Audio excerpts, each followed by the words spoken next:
ప్రభువైన యేసుక్రీస్తు నామంలో ఇక్కడున్న మీకు అందరికీ, లైవ్లో ఉన్న వారికి అందరికీ, ఇక్కడున్న మీకు అందరికీ కూడా ప్రేమపూర్వక వందనాలు తెలుపుతూ ఉన్నాను. ఈరోజు ఈ భూమిపైన మనం సజీవ లెక్కలో ఉన్నామంటే అది దేవుడు ఇచ్చిన కృప, దేవుడు మన పట్ల చూపిస్తున్న అపారమైన ప్రేమ మాత్రమే అని మనం గుర్తించవలసిన వారముగా ఉంటున్నాము. ఈ 2025 సంవత్సరం అంతా దేవుని దయ కిరీటంలాగా మనందరి తలల మీద ఉండును గాక. ఈరోజు అదే దయ మనందరిపైన ఉన్నాము కనుకనే సజీవ లెక్కలో ఉండగలుగుతున్నాం, సజీవ దేవుడైన ఆయనను ఆరాధించగలుగుతున్నాం.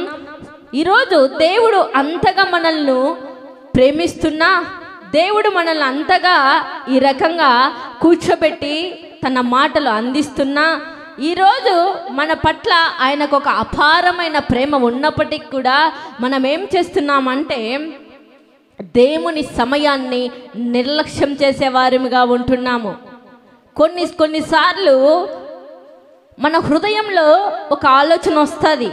ఏమని అంటే, దేవుడు నిజంగా దయా కిరీటంగా ఈ సంవత్సరం నాకు ఇచ్చాడా, నిజంగా ఈ సంవత్సరాన్ని దేవుడు నాకు నా జీవితంలో దయా కిరీటంగానే ఉంచాడా అని మనుషులమైన మనకు దేవుడు మనల్ని ఎంత ప్రేమిస్తున్నా, దేవుడు మనం ఎన్ని తప్పులు చేస్తున్నప్పటికీ కూడా అపారమైన ప్రేమతో మనను కరుణిస్తున్నప్పటికీ కూడా ఆ క్వశ్చన్ మార్క్ అనేది మన హృదయంలో అలాగే ఉండిపోతుంది.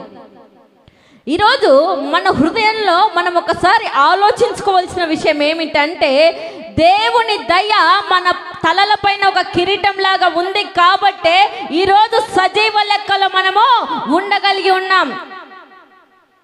కీర్తనల గ్రంథం 65వ అధ్యాయము 11వ వచనము. కీర్తనల గ్రంథము 65వ అధ్యాయము 11వ వచనము. సంవత్సరమును నీ దయా కిరీటమును ధరింపచేసి ఉన్నావు. గట్టిగా చప్పట్లు కొట్టి ఆయన నామాన్ని మహిమపరుద్దాం.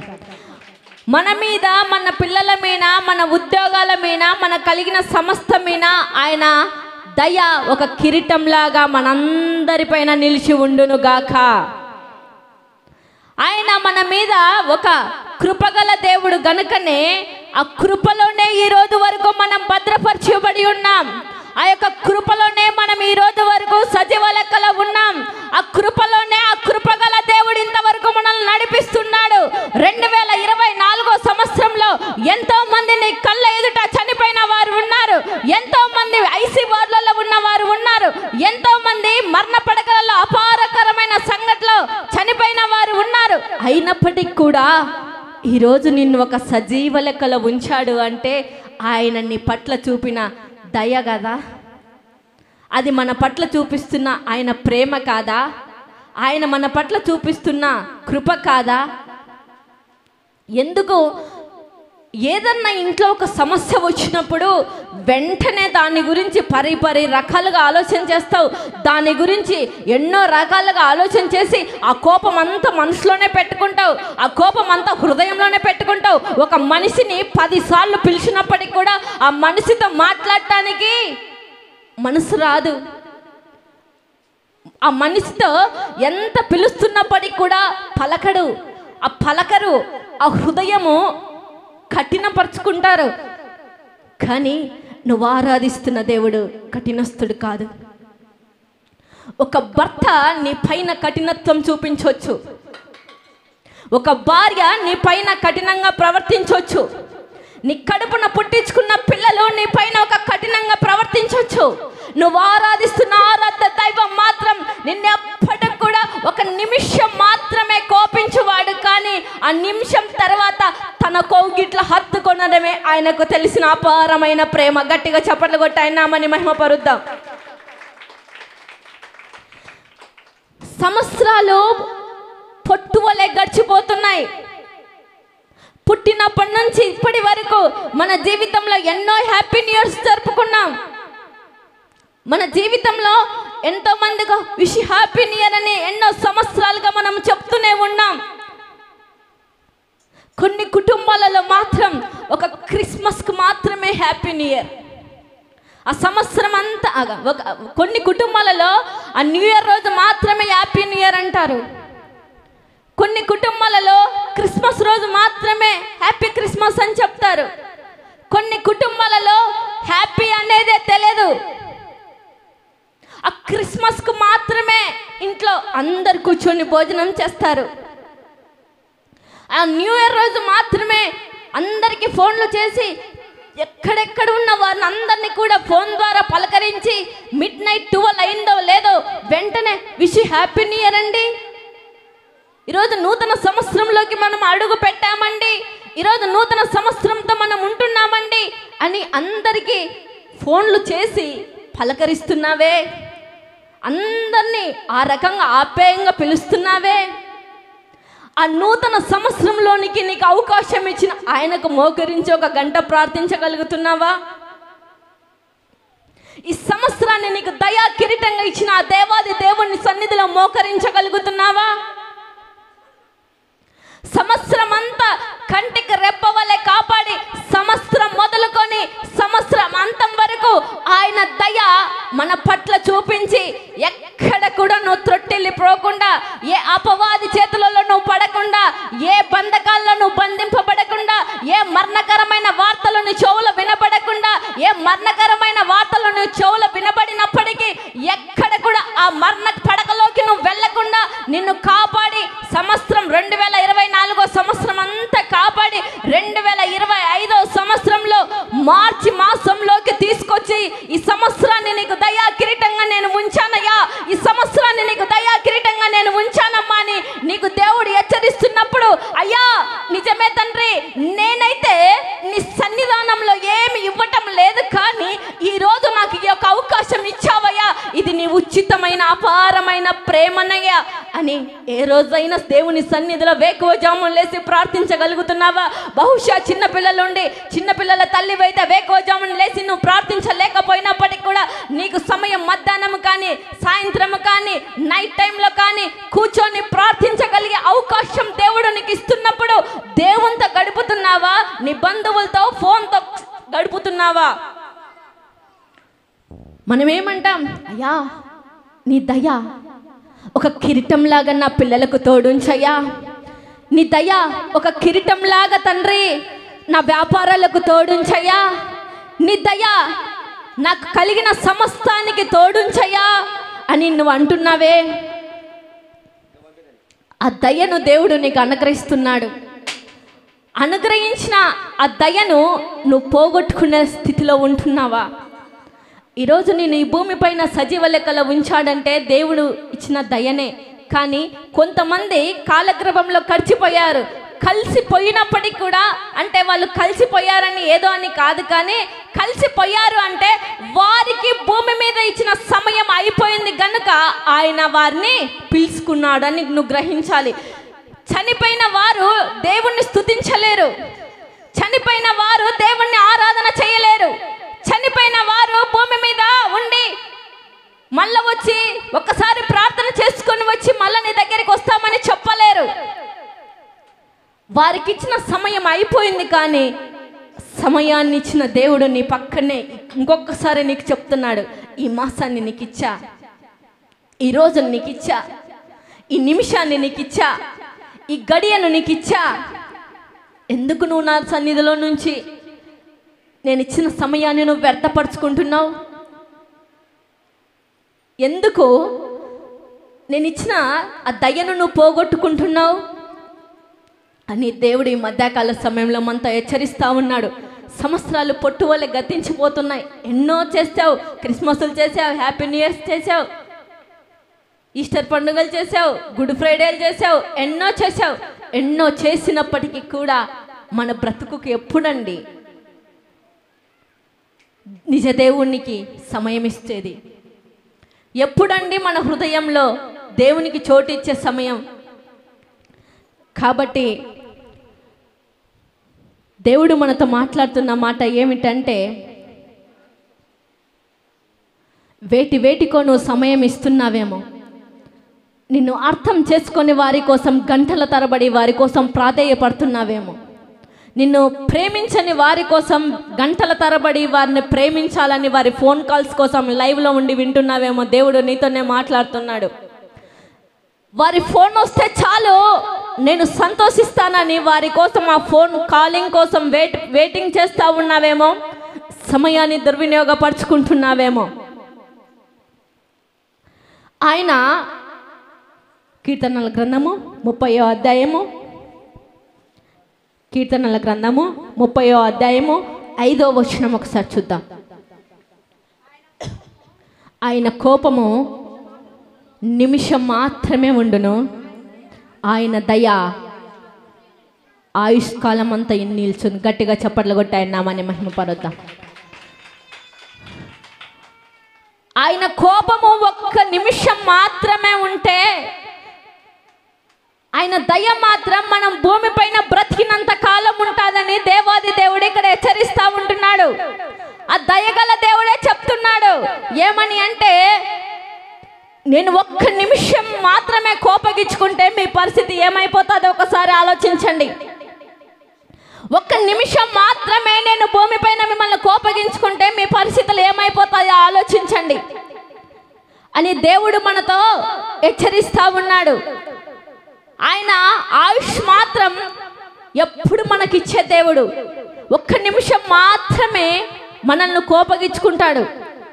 కానీ మనం ఏం చేస్తున్నామంటే ఆయనకు సమయాన్ని దొంగలిస్తున్నాం. మన కుటుంబాలలో అయితే గనక ఒక క్రిస్మస్ పండగ మాత్రమే కొన్ని కుటుంబాలలో నవ్వుతారు. ఆ రోజు మాత్రమే అందరు కలిసి భోజనాలు చేస్తారు. మిగతా రోజులలో మాత్రం సెల్లు, ఫ్రెండ్స్, వారి వారి పర్సనల్ ఫ్రెండ్స్, వారి వారి వ్యక్తిగత కుటుంబ సభ్యులు, వాళ్ళతో మాత్రమే ఉండటానికి మిగతా రోజులలో సమయం ఇస్తారు. కానీ ఏమింత లేటుగా వచ్చావు, కొంచెం తొందరగా వస్తే పిల్లలు నీతో పాటు భోజనం చేస్తామన్నారు, కొంచెం తొందరగా వచ్చిండొచ్చు కదా అని భార్య హెచ్చరించినప్పుడు బయటికి వెళ్ళిన మనిషి నాకు ఎన్ని పనులు ఉంటాయో మీకు తెలియదా? నీకు తెలియదా? జ్ఞానం లేకుండా మూర్ఖులాగా మాట్లాడుతున్నావే. జ్ఞానం కలిగిన స్త్రీ మాట్లాడే మాటలు అవి కాదు, ఒక మూర్ఖులాలు మాట్లాడినట్టు నువ్వు మాట్లాడుతున్నావే అని సమాధానాలు మన చెవున వినవలసి వస్తుంది. కానీ ఒక్కసారి అలాంటి వారి కోసమే మన సమయాన్ని అంతా వ్యర్థపరుచుకుంటున్నాం. అలాంటి వారి కోసమే మన భవిష్యత్తును అంతా నాశనం చేసుకుంటున్నాం. కానీ అలా నాశనం చేసుకోకూడదని కాదు, కానీ నీకు పెట్టిన బాధ్యత ఏమిటంటే అలాంటి వారిని కూడా నీకు ఇచ్చిన ప్రార్థన అనే శక్తి చేత నీ కుటుంబాన్ని దేవుని వైపు మార్చుకునే శక్తి ఒక స్త్రీకి ఇచ్చినాడని ఈరోజు నేను చెప్పగలుగుతున్నాను. నువ్వు వారి దగ్గరికి వెళ్ళి భంగపోవడం వల్ల నీ యొక్క ఆరోగ్యం వేస్ట్, వారి సమయాన్ని వేస్ట్, నీ యొక్క సమయం వేస్ట్. నీకు ఒకవేళ అనారోగ్యం సంభవించినప్పుడు నీకు రోగం ఎప్పుడు కలగలేదు. మేము పెళ్ళైనప్పటి నుంచి చూస్తూనే ఉన్నాం నీకు రోగం సంభవించేది. నువ్వు నాతో పెళ్లి చేసుకున్నప్పటి నుంచి చూస్తూనే ఉన్నా. పురుషుడు కావచ్చు, స్త్రీ కావచ్చు, మాట్లాడే మాట ఏమిటంటే ఎన్నోసార్లు చూస్తూనే ఉన్నాం. ఏ రోజు నీకు బాగుందని ఈ రోజు కొత్తగా చెప్తున్నావు? ఏమో ఎన్ని సమస్యలు ఉన్నాయో నాకేం తెలుసు. మాకు కావాల్సింది మేము అడిగినప్పుడు నువ్వు మాకు ఇవ్వడమే అని కటాఖండిగా చెప్తారు. నువ్వు ఆరాధిస్తున్న దేవుడి మటుకు అలా కటాఖండిగా చెప్పేవాడు కాదు. ఒక్క నిమిషం మాత్రమే కోపగించుకుంటాడు. మరో నిమిషానికి నేను హత్తుకొని హక్కు చేసుకొని నువ్వు నడిపించవలసిన మార్గాన్ని నిన్ను నడిపిస్తాడు. నీకు ఉపదేశించవలసిన వాక్యాన్ని ఉపదేశిస్తాడు. నీకు బోధించవలసిన మాటలు నీకు బోధిస్తాడు. నువ్వు ఏ స్థితిలో వెళ్తే మార్గం సరిగా ఉంటుందో అన్నిటిని కూడా ఆయననే బోధించి నిన్ను తీసుకెళ్తాడు. బహుశా 2024 సంవత్సరం అంతా భర్త ప్రేమ కోల్పోయినావేమో, భార్య ప్రేమ కోల్పోయావేమో, అదే రీతిగా నీ ఇంటిలో పిల్లల ప్రేమ కోల్పోయావేమో, ఆర్థికంగా నువ్వు నష్టపోయావేమో, ఆర్థిక లావాదేవీలలో నష్టాన్ని కొని తెచ్చుకున్నావేమో. నా బ్రతుకు ఏంటి, నా దేవుడు కూడా నా భవిష్యత్తును మార్చలేడా, నా యొక్క పరిస్థితులను మార్చలేడా, నా స్థితి ఏంటి నువ్వని అనుకుంటూ ఈ వర్తమానం వింటున్నావేమో. కానీ దేవుడు హెచ్చరిస్తున్నాడు, వర్షకాలం ఒక 4 నెలలు సంభవించవచ్చు. అదే రీతిగా ఎండాకాలం 4 నెలలు సంభవించవచ్చు, అదే విధంగా చలికాలం 4 నెలలు సంభవించవచ్చు. కానీ దేవుని దయ మటుకు సంవత్సరం మొదలుకొని సంవత్సరం అంతం వరకు 365 రోజులు నీ కుటుంబాన్ని నడిపించగలిగేదే దేవుని ఆ దయ. ఆ దేవుని దయ ఎప్పుడు నీకు అనుగ్రహింపబడుతుంది అంటే దీన మనసుతో దేవుని సన్నిధిలో నువ్వు లొంగిపోయినప్పుడు, నీ పరిస్థితులను చూసి అయ్యో నేను ఎన్ని రోజులయ్యా ఈ భర్తతో చూసేది, ఎన్ని రోజులయ్యా ఈ అత్తమామలతో చేసేది, ఎన్ని రోజులయ్యా ఈ పిల్లలతో చేసేది, ఎన్ని రోజులయ్యా ఈ ఉద్యోగంలో ఈ టెన్షన్స్ అని నువ్వు ఆ పరిస్థితుల వైపు చూడకూడదు. కానీ దేవుడు హెచ్చరిస్తున్న మాట ఏంటంటే నా కోపం నిమిషం మాత్రమే, నా దయ ఆయుష్కాలం అంతా అని చెప్పాడు కదా. ఆ మాటను నేను పట్టుకున్నానయ్యా. ఈ సంవత్సరాన్ని నాకు దయా కిరీటంగా నువ్వు ఉంచావయ్యా. ఈ దయా కిరీటంగా ఉంచిన నీకు నీ సన్నిధిలో నేను మోకరించి గంటల తరబడి నీ కొరకు ప్రార్థించి నా కుటుంబాన్ని కట్టే, నన్ను నా కుటుంబాన్ని నీ నిత్య రాజ్యానికి సిద్ధపరచవా అని ఆయన సన్నిధిలో నువ్వు గోజాడినప్పుడు కోల్పోయిన భర్త ప్రేమ దేవుడు నీకు తిరిగి అనుగ్రహిస్తాడు. కోల్పోయిన భార్య ప్రేమ దేవుడు నీకు తిరిగి అనుగ్రహిస్తాడు. కోల్పోయిన పిల్లల ప్రేమ దేవుడు తిరిగి నీకు అనుగ్రహిస్తాడు. ఏవైతే కోల్పోయావో 2024 సంవత్సరంలో ఈ వర్తమానం ద్వారా నీ మనసు మార్చుకొని దేవుని వైపు నువ్వు ఆకర్షితుడవైతే, దేవుని వైపు నువ్వు లొంగిపోతే, దేవుని మీద నువ్వు ఆధారపడితే, దేవుడి సంవత్సరంలో నువ్వు పోగొట్టుకున్నవన్నీ కూడా 2025 సంవత్సరంలో నీ పాదాల దగ్గరికి దేవుడు తీసుకురాబోతున్నాడు. గట్టిగా చప్పట్లు కొట్టి నామని మహిమపరుద్దాం. ఎందుకంటే సామెతల గ్రంథము 22వ అధ్యాయము 1వ వచనము, సామెతల గ్రంథము 22వ అధ్యాయము 1వ వచనము, గొప్ప ఐశ్వర్యం కంటే మంచి పేరును వెండి బంగారముల కంటే దయను కోరదగినవి. సొలొమోను అంటున్నాడు, వెండి బంగారం కంటే దేవుని దయ గొప్పది. ఋతువులు మారొచ్చు కానీ దేవుని దయలో మార్పు లేదు. ఋతువులలో ఎన్నో మార్పులు ఉండొచ్చు. వర్షాకాలం రావచ్చు, అదే విధంగా ఎండాకాలం రావచ్చు, చలికాలం రావచ్చు. కానీ దేవుని దయ మాత్రం సంవత్సరం మొదలుకొని సంవత్సరం అంతవరకు మనతో ఉంటుంది. కాబట్టి ఆ సొలొమోను ఏమంటున్నాడంటే, అయ్యా ఒక్క రోజు మాత్రమే నీ దయ నాతో ఉండి విడిచిపెట్టి పోవద్దయ్యా. ఒక 4 నెలలు మాత్రమే చలికాలం ఉన్నట్లు 4 నెలలు నాతో ఉండి మళ్ళీ నువ్వు విడిచిపెట్టి పోవద్దయ్యా. నీ దయ నాకు ఎలా ఉండాలి అంటే, అయ్యా నేను బ్రతికినంత కాలం నా తలకు నూనె ఏ విధంగా అంటి ఉంటుందో ఆ రీతిగా నా తలను అంటి ఉండయ్యా. నా వస్త్రం ఏ విధంగా అంటి ఉంటుందో నా వస్త్రం లాగా నాతో ఉండయ్యా. అదే రీతిగా నా నడుముకు నడికట్టు ఏ విధంగా ఉంటాయో ఆ రీతిగా నీ దయ సంవత్సరం మొదలుకొని సంవత్సరం అంతం వరకు నీ దయతో నన్ను కప్పయ్యా అని అడుగుతున్నాడు. గట్టిగా చప్పట్లు కొట్టాయి నామని మహిమపరుద్దాం. ఎందుకంటే ఆయన దయ ఎలా ఉండాలి అంటే నడుముకు నడికట్టులాగా ఆయన దయ ఉండాలి. మన శరీరానికి వస్త్రం ఏ విధంగా ఉంటుందో అలా ఆయన దయ శరీరానికి వస్త్రంగా ఉండాలి. అదే రీతిగా మన తలకు నూనె ఏ విధంగా అంటుకుంటామో ఆ తలకు నూనె అంటినట్లుగా ఆయన దయ సంవత్సరం మొదలుకొని సంవత్సరం అంతం వరకు కూడా 365 రోజులు ఆయన దయతో మనము, మన కుటుంబము, మన పరిచర్య, మన పిల్లలు నడిపింపబడతాము గాక. కాబట్టి ఆయనలాంటి దయను మనము కోరుకుంటున్నప్పుడు మనం ఎలా బ్రతకాలి, ఆయన దయ పొందుకోవాలి అంటే మనం ఎలా ఉండాలి? ఒకసారి ఆయన దయ మన మీద ఉన్నట్లయితే ఆ దయ మనల్ని ఏ విధంగా చేస్తుంది అంటే, ఆయన దయ మనం పొందుకున్నట్లయితే నిన్ను కాపాడి బ్రతుకునిస్తుంది. ఆయన దయ ఏం చేస్తుంది అంటే, ఈ పాపపు లోకములో అపవాది వేస్తున్న ప్రతి బాణము నుండి కాపాడి, ఆ పోరాటాల నుండి కాపాడి, ఆ శత్రు పోరాటాల నుండి విడిపించి ఆ దయ ఏం చేస్తుందంటే నీకు కేడెముగా ఉండి ఆ దయ నువ్వు ఎక్కవలసిన ఉన్నత శిఖరానికి నేను తీసుకెళ్తాది. గట్టిగా చప్పట్లు కొట్టాయినామని మహిమపరుద్దాం. ఒకసారి చూసినట్లయితే గనుక దేవుని దయ మన మీద ఉంటే మన కుటుంబాలలో జరిగే మొదటిది ఏంటంటే ఆ దయ నిన్ను కాపాడి నీకు బ్రతుకునిస్తుంది. ఆ దయ ఏం చేస్తుందంటే నిన్ను కాపాడుతుంది, నువ్వు బ్రతకటానికి భూమి మీద నిన్ను నిలబెడుతుంది. కీర్తనల గ్రంథము 5వ అధ్యాయము 12వ వచనము, కీర్తనల గ్రంథము 5వ అధ్యాయము 12వ వచనము. యెహోవా నీతిమంతులను, కీర్తనల గ్రంథము 5వ అధ్యాయము 12వ వచనము. యెహోవా నీతిమంతులు, లాస్ట్ చదవమ్మా.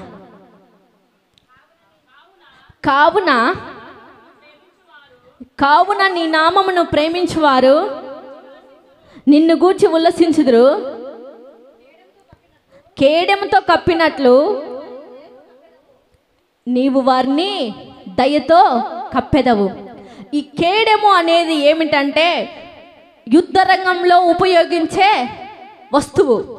ఆ కేడెము ఎలా ఉంటుంది అంటే, మనము సైన్యాధికారిని మనం చూసినప్పుడు ఒక చేత డాలును, ఒక చేత ఏం పట్టుకుంటారంటే కేడెమును పట్టుకుంటారు. మనం చదువుకున్న సమయంలో 4వ తరగతిలో కానీ 5వ తరగతిలో కానీ రాజుల గురించి చెప్పే సమయంలో, ఆ చరిత్ర గురించి చెప్పే సమయంలో వీటిని గురించి డాలు అంటే ఏంటి, కేడెము అంటే ఏంటి అని వీటి గురించి బాగా వివరించి చెప్తారు. అదే విధంగా ఇక్కడ లేఖనాల్లో మనం చూసినట్లయితే దావీదు అంటున్నాడు, కేడెంతో కప్పినట్లు నీవు వారిని దయతో కప్పెదవు. ఎప్పుడైతే దావీదు అంటున్నాడు, అయ్యా కేడెముతో కప్పినట్లు నీ యొక్క దయతో నన్ను కప్పయ్యా. ఎప్పుడైతే కేడెంతో కప్పినట్లు దేవుడు మనల్ని దయతో కప్పినట్లయితే గనక కప్పుతాడు, అప్పుడు మన పరిస్థితులన్నీ తారుమారైపోతాయి. ఈ లోకంలో శత్రువు అనేక పోరాటాలు కలగజేస్తుంది, అనేక ఇబ్బందులు కలగజేస్తుంది, అనేక బాణాలు వేస్తుంది, అనేక సమస్యలు తీసుకొస్తుంది. అప్పుడు ఏం చేస్తుంది అంటే, కేడెంలాగా దయ మనల్ని కప్పినప్పుడు ఏం చేస్తుందంటే ఆ శత్రు వేసే ప్రతి బాణము నుంచి మనం విడిపింపబడతాం. ఆ సైన్యాధికారికి కేడెం యుద్ధ రంగంలో ఏ విధంగా అయితే తోడుగా ఉండి తన ప్రాణాన్ని రక్షిస్తుందో, అదే రకంగా అదే కేడెంగా ఉన్న దయ మనకు తోడుగా ఉన్నట్లయితే గనక ఈ భూమిలో కూడా మనము యుద్ధ భూమిలో కూడా ఏ విధంగా అయితే దావీదుకు దేవుడు తోడుగా ఉన్నాడో మనకు కూడా తోడుగా ఉండి అపవాది వేస్తున్న ప్రతి పోరాటాల నుంచి దేవుడు మనల్ని విడిపించి సురక్షితంగా మనల్ని నడిపిస్తాడు. కానీ మనం అనుకుంటా ఉంటాం ఏమని అంటే, అయ్యో ఈ యుద్ధ భూమిలో నేను ఎలా గెలవాలి, యుద్ధ భూమిలో నేను ఎలా ఉండాలి, ఎలా నేను బ్రతుకుతే నేను రక్షింపబడతాను అని అనేక సార్లు అనేక రీతిగా మనం అనుకుంటూ ఆలోచన చేస్తూ ఉంటాం. కానీ దేవుడు ఈ సంవత్సరాన్ని నీకు ఒక దయా కిరీటంగా దయచేశాడు. ఈ సంవత్సరాన్ని దయా కిరీటంగా దయచేసి నీకు కేడంలాగా తోడుగా ఉండి నిన్ను భద్రపరిచి నీకు నేను బ్రతుకునిస్తాను అంటున్నాడు. ఆయన బ్రతుకునిస్తానని చెప్పిన వ్యక్తి ఒక సామాన్యుడు కాదు. నీకు బ్రతుకునిస్తానని చెప్పిన వ్యక్తి ఒక మనిషి కాదు. నీకు బ్రతుకునిస్తానని చెప్పిన వ్యక్తి ఏదో ఒక నీతో 5 నిమిషాలు వచ్చి మాట్లాడి వెళ్ళిపోయేవాడు కాదు. నీకు బ్రతుకునిస్తానని చెప్పిన వ్యక్తి నీ దగ్గరికి వచ్చి ఒక అర్ధగంట సేపు కూర్చొని తర్వాత వెళ్ళిపోయేవాడు కాదు. ఆయన ఎలాంటి వాడు అంటే, నువ్వు ఎక్కడికి వెళ్ళినా నీతో నడిచేవాడు, నువ్వు ఎక్కడ మోకరించినా నీ పక్కనే మోకరించేవాడు, నువ్వు ఎవరితో మాట్లాడుతున్నా నీతో నువ్వు ఆ ఎదుటి వ్యక్తితో ఏం మాట్లాడాలో తెలిపేవాడు, నువ్వు ఎక్కడ తిరుగుతున్నా, ఏ ఉద్యోగంలో ఉన్నా, ఏ వ్యక్తిగత ప్రాబ్లమ్స్లో ఉన్నా, ఏ పరిసరాల ప్రాంతాల్లో ఉన్నా, ఒక ఆఫ్రికాలో ఉన్నా, ఒక ఆస్ట్రేలియాలో ఉన్నా, నేను అక్కడికి రాలేని వ్యక్తిని అని చెప్పేవాడు కాదు. కానీ ప్రపంచంలో ఎక్కడున్నప్పటికీ కూడా నీ పక్కన కూర్చొని నడిపించేవాడే నేను ప్రకటిస్తున్న నజరేయుడైన యేసయ్య. ఆయన హెచ్చరిస్తున్నాడు, శత్రువు పోరాటాల నుండి కేడెము ఏ విధంగా సైన్యాధికారిని కాపాడుతుందో అదే కేడెముగా ఉండి దయను మీకు తోడుగా ఉంచి నేను ఈ సంవత్సరం అంతా, ఈ 2025 సంవత్సరం అంతా నేను నీ కుటుంబాన్ని దయతో నింపబోతున్నాను అని దేవుడు హెచ్చరిస్తున్నాడు. ఇశ్రాయేలును కాపాడు దేవుడు ఎలాంటి వాడంటే కునుకడు, నిద్రపోడు. ఆయన నిన్ను కాపాడు. ఒకవేళ తల్లి అయితే చెప్పొచ్చు, కొద్దిసేపు ఆగు నాకు రెస్ట్ లేదు పడుకుంటానని. భర్త చెప్పొచ్చు, పొద్దునూకులు మీ సంసారమేనా, పొద్దునూకులు మీ సోదేనా, నాకంటూ కొద్దిసేపు రెస్ట్ ఉండొద్దా అంటాడేమో. ఒకవేళ ఇంట్లో ముసలి వాళ్ళు ఉంటే వాళ్ళైనా అంటారేమో. ఏమని అంటే, కొద్దిసేపైనా నాకు రెస్ట్ ఉండొద్దమ్మా, కొద్దిసేపైనా నాకు రెస్ట్ ఉండొద్దయ్యా అని అంటారేమో. కానీ నువ్వు చేసే ప్రతి పనిని ఆయన గుర్తించేవాడు. నీకు కేడెముగా ఉండి నీకు బ్రతుకునిచ్చి భద్రపరిచేవాడే నేను ప్రకటిస్తున్న నజరేయుడైన యేసయ్య. ఆయన ఎలాంటి వాడంటే నువ్వు ఎక్కడ నిలబడినప్పటికీ కూడా నీతో నిలబడి ఆయన దయతో కప్పేవాడు. ఆ దయ ఏం చేస్తుందంటే మరణకరమైన రోగాల నుండి నేను విడిపిస్తుంది. ఆ దయ ఏం చేస్తుందంటే అపాయకరమైన సంఘటనలు నీ చెవులు వినబడకుండా కాపాడుతుంది.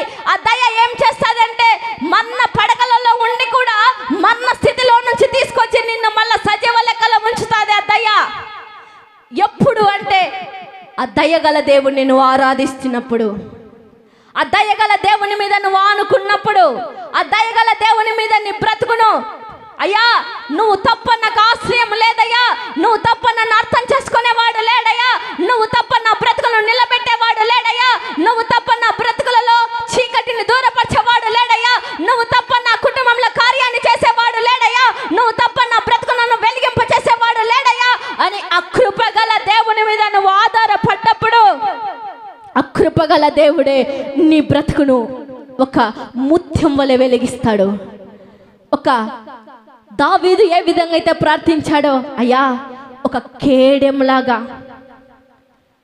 నాకు నీ దయను తో కప్పయ్యా అని ప్రార్థించాడో, ఉదయకాలం లేచిన వెంటనే మోకరించి అయ్యా నీ కేడెంతో నన్ను కప్పయ్యా, నీ కేడెం అనే దయతో నన్ను కప్పయ్యా, ఈరోజు నా పిల్లలను కప్పయ్యా, నా సంసారంతో నేను ఎంత ఇబ్బంది పడుతున్నానో చూస్తున్నావయ్యా, ఈ సంసారంలో నువ్వు జోక్యం చేసుకోకపోతే నేను భరించలేనయ్యా, ఈ సంసారంలో యాత్రలో నువ్వు నాతో నడవకపోతే నేను నడవలేనయ్యా అని నువ్వు ప్రార్థించినప్పుడు దేవుడు వెంటనే నోరుండి మాట్లాడలేని వాడు కాదు, చెవులుండి వినలేని వాడు కాదు, ముక్కుండి వాసన చూడలేని వాడు కాదు.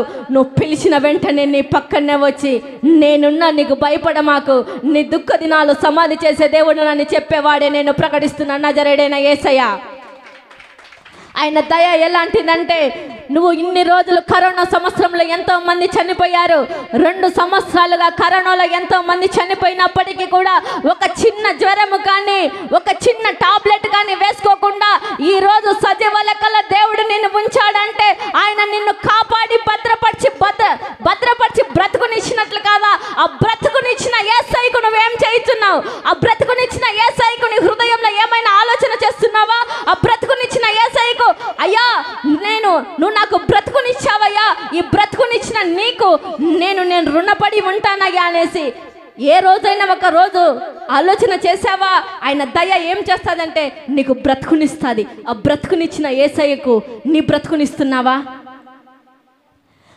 ఒక సంవత్సరానికి 52 ఆదివారాలు వస్తున్నాయి. 52 ఆదివారాల్లో 10:30కి వస్తున్నావు, లేకపోతే 11కి వస్తున్నావు, ఆరాధన చూసుకుంటా ఉండవు, భోజనం చేస్తున్నావు, ఇంటికి వెళ్ళిపోతున్నావు. అదే నా దేవుడు నీ నుంచి కోరుకుంటున్నా భక్తి, అదే నా దేవుడు నీకు ఈ సంవత్సరాన్ని దయా కిరీటంగా అందు నిమిత్తమే నా దేవుడు నీకు దయా కిరీటంగా ఆ సంవత్సరాన్ని ఇచ్చింది. దేవునితో నీకు పని ఉంది కాబట్టే నీకు ఈరోజు యొక్క ఆయుష్ని ఇచ్చాడు. ఎందుకంటే దేవునికి నీ ద్వారా ఏదో కార్యము పని జరగాలి. ఎంతో మంది బలహీనమైపోతున్నారు. దేవుని పరిచర్య చేయటానికి ఆసక్తి చూపని వారిగా ఉంటున్నారు. దేవుని పరిచర్య చేయటానికి అనాసక్తి చూపిస్తున్నారు. ఎందుకంటే దేవుడిచ్చే ఆశీర్వాదం కావాలి, దేవుడిచ్చే దీవెనలు కావాలి, దేవుడిచ్చే మేలులు కావాలి, దేవుడు కుటుంబంలో కార్యాలు జరిగించాలి, దేవుడైతే బ్రతుకునివ్వాలి. బ్రతుకునిచ్చిన దేవునికి మాత్రం మన బ్రతుకునివ్వటానికి ఇష్టం లేని బ్రతుకులు మనం బ్రతుకుతున్నాం. ఏ రోజైనా ఒక తీర్మానం చేసుకున్నావా? అయ్యా గడిచిన 2024 సంవత్సరం వరకు నా బ్రతుకుల పరిచర్యకు చోటు లేదయ్యా, గతించిన 2024 అంతా నా ఇష్టం వచ్చిన బ్రతుకుకే నేను అలవాటు పడిపోయానయ్యా. ఈ వృద్ధాప్యంలో ఉండొచ్చు, యవన కాలంలో ఉండొచ్చు, లేకుంటే నడి వయసులో ఉండొచ్చు. నీ ద్వారా ఏదైతే దేవుడు జరిగించుకుంటాడో అది ఆయన చిత్తం. ఏ రోజైనా ఆలోచించావా? అయ్యా సంవత్సరానికి 52 ఆదివారాలు వస్తున్నాయ్యా. 52 ఆదివారాలలో నేను కరెక్ట్గా ఎన్ని రోజులు మందిరానికి వెళ్ళానో నాకు 2024 సంవత్సరంలో తెలియదయ్యా. కానీ ఈ 2025 సంవత్సరం అన్నా 52 వారాలు నేను ఆదివారంలో మందిరంలో కనబడాలయ్యా, ప్రతి ఉపవాస ప్రార్థనలో నేను కనబడాలయ్యా, ప్రతి ఆన్లైన్ ప్లేయర్లో నేను కనబడాలయ్యా, ప్రతి పరిచర్యలో నేను కనబడాలయ్యా అని ఏ రోజైనా ప్రార్థించావా?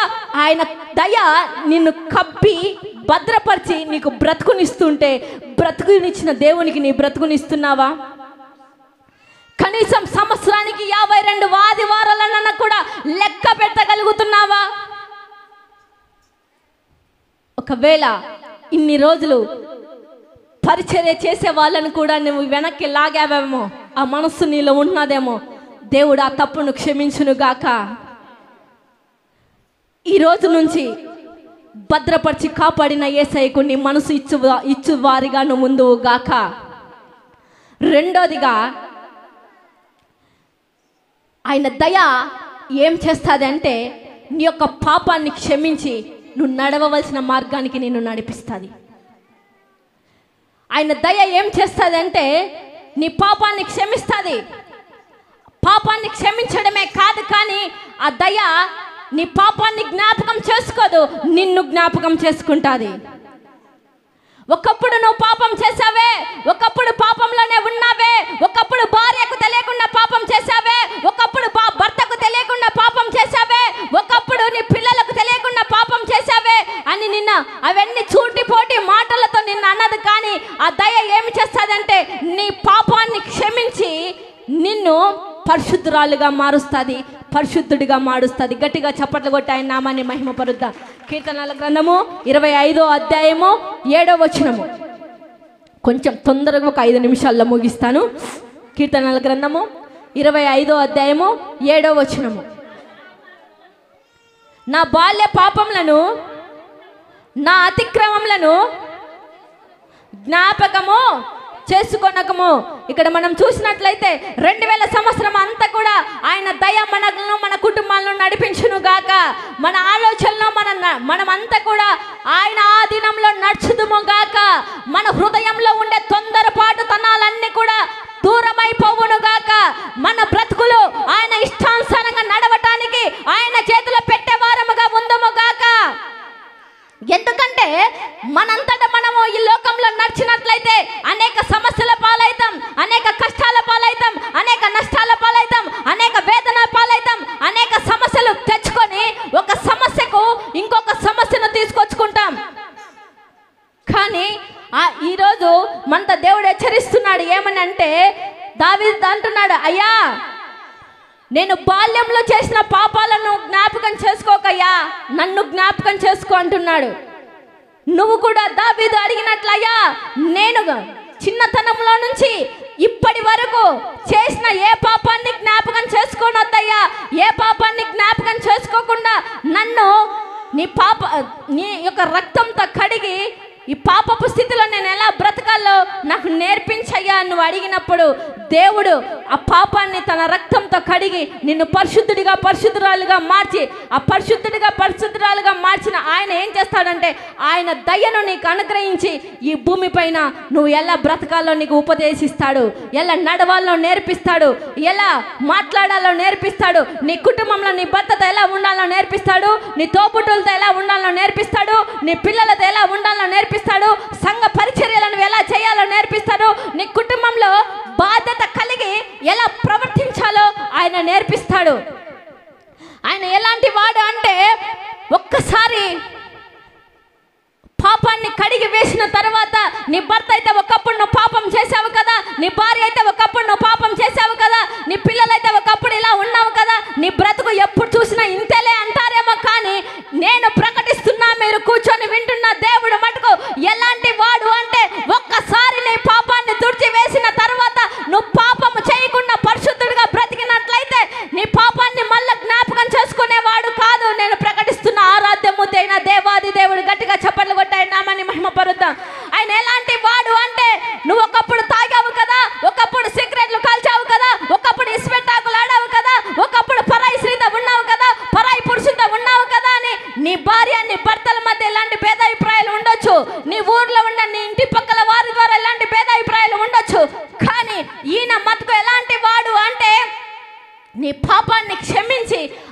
దయతో కప్పి నీకు ఉపదేశము చేస్తాడు నీతి మార్గంలో నడవమని.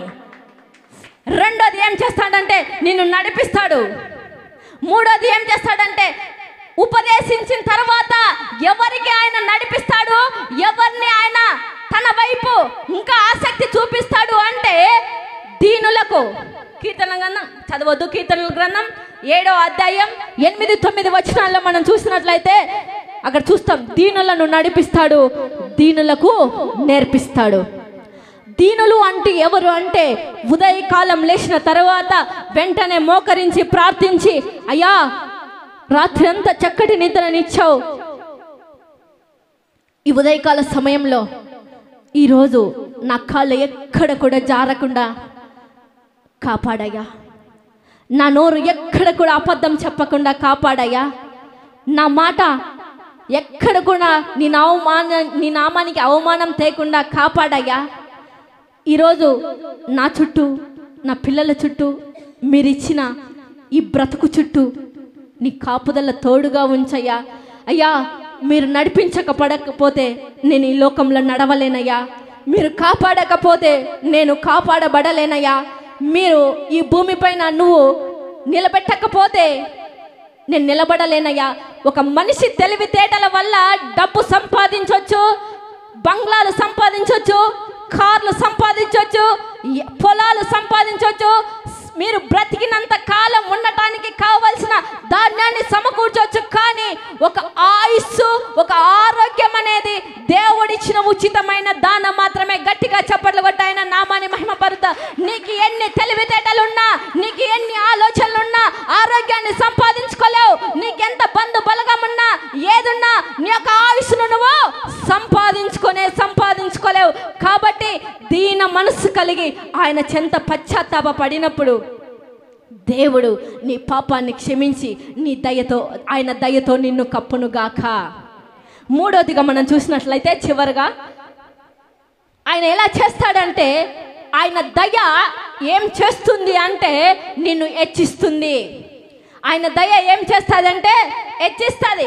ఒకసారి చూద్దాం, కీర్తనల గ్రంథము 75వ అధ్యాయము 6వ వచనం ఒకసారి చూద్దాం. కీర్తనల గ్రంథము 75వ అధ్యాయము 6వ వచనము. తూర్పు నుండైనను, పరమట నుండైనను, అరణ్యం నుండైనను ఏం కలగదు, హెచ్చు కలగదు. దేవుడు తీర్పు తీర్చువాడు. ఆయన ఒకరిని తగ్గించును, ఒకరిని హెచ్చించును. యెహోవా చేతిలో చాలమ్మా. సూర్యోదయం మొదలుకొని సూర్యాస్తం వరకు తూర్పున ఉదయిస్తాడు, పరమణ సూర్యుడు అస్తమిస్తాడు. సూర్యోదయం మొదలుకొని సూర్య అస్తం వరకు కూడా నా కష్టమే నా దేవుడు, నా పనే చేస్తేనే నా పిల్లలు పోషింపబడతారు. నా బిడ్డలు బ్రతకాలంటే నేను కష్టపడాలా. ఎప్పుడు సూర్యుడు ఉదయించింది మొదలుకొని సూర్యుడు అస్తమించే వరకు నీ పనుల భారం అంతా నీ భుజాల మీద వేసుకొని ఆదివారం మందిరంలా, ఆదివారం ప్రార్థనలా, ఆదివారం దేవుళ్ళ దైవంలా ఏదిలా ఏం చేస్తున్నావు?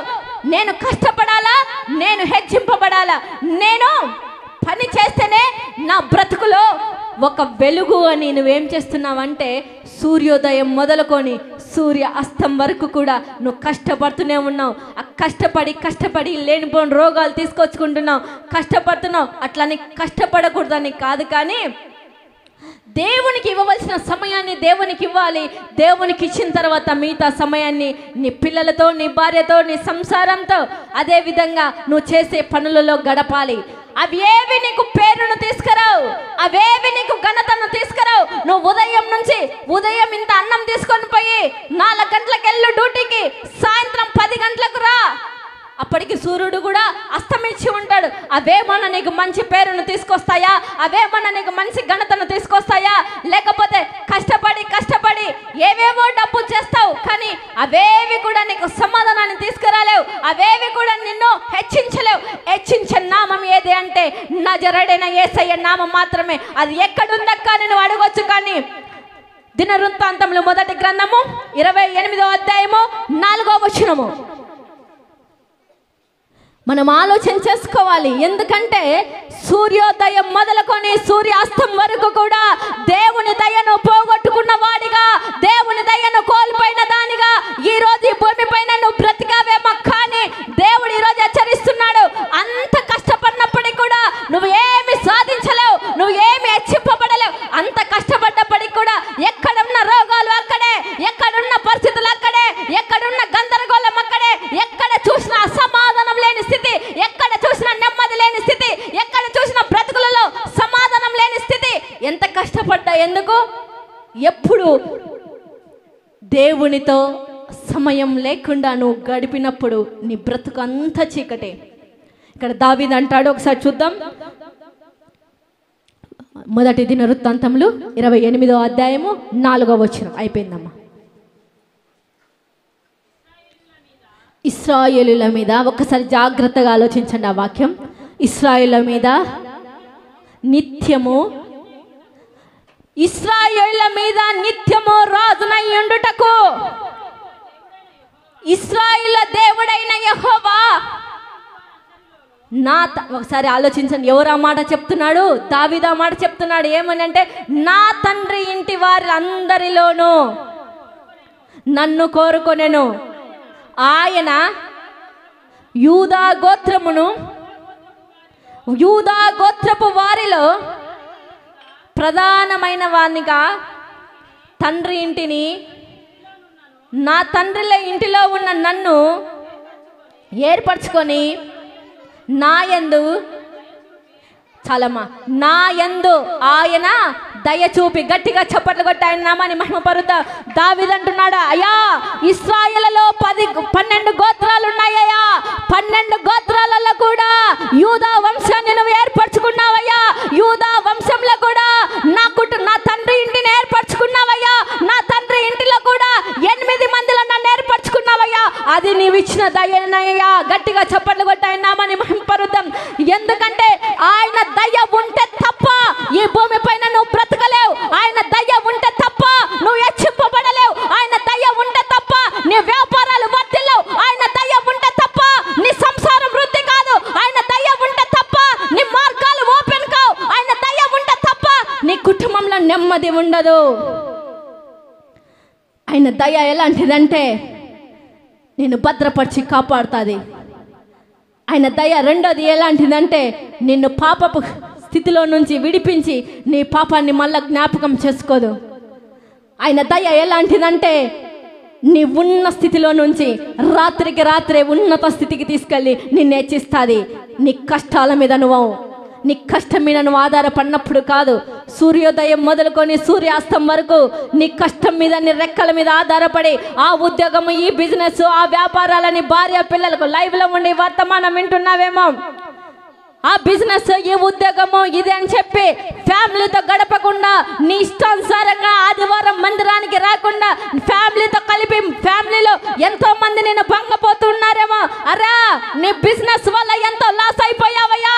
అయ్యా, ఇంకెన్ని రోజులయ్యా ఈ బిజినెస్ మానుకో. సోమవారం నుంచి శనివారం వరకు ఎక్కడన్నా ఉండు, ఆదివారం నువ్వు మందిరంలో కనబడు అని నీ కుటుంబ సభ్యులు ఎంత చెప్పినా వినని స్థితిలో ఈ వర్తమానం ఈ లైవ్లో ఉండి చూస్తున్నావేమో. దేవుడు నీతోనే హెచ్చరిస్తున్నాడు. ఏమని అంటే, ఆదివారం నిర్లక్ష్యం చేసి ఆయన దయను పోగొట్టుకోవద్దు. ఆయన దయను కాళ్ళ తన్నుకోవద్దు. సూర్యోదయం మొదలుకొని సూర్యాస్తం వరకు ఎన్ని సమస్యలలో ఉన్నప్పటికీ కూడా ఆదివారం వచ్చేసరికి దేవుని మందిరంలో నువ్వు కనబడు. నీ కష్టాన్ని ఆధారం చేసుకున్నావేమో. సూర్యోదయం మొదలుకొని సూర్యాస్తం వరకు కూడా నీ కష్టం మీద ఆధారపడ్డావేమో. నేను నడిపిస్తేనే కుటుంబం నడవగలుగుతుంది, నేను నడిపిస్తేనే నా పిల్లలు భోజనం చేయగలుగుతున్నాడు, నేను నడిపిస్తేనే నా కుటుంబం ఇంతగా బిజినెస్లో వర్ధిల్లుతుంది అని నీ బలం మీద, నీ యొక్క పలుకుబడి మీద, నీ యొక్క శరీర మీద ఆధారపడి నువ్వు ఉంటున్నావేమో. దేవుడు హెచ్చరిస్తున్నాడు.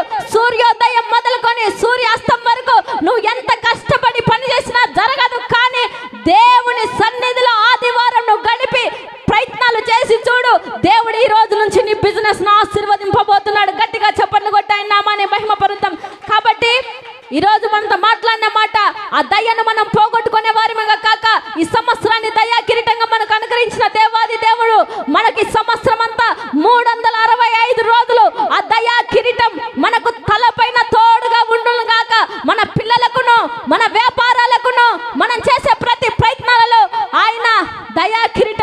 మన వెంట తలలపై ఉండును గాక. ఈ వాక్యం మనందరి జీవితాల్లో, లైవ్లో ఉన్న వింటున్న వారందరి జీవితాల్లో ఫలభరితంగా మారును గాక. ఆమేన్.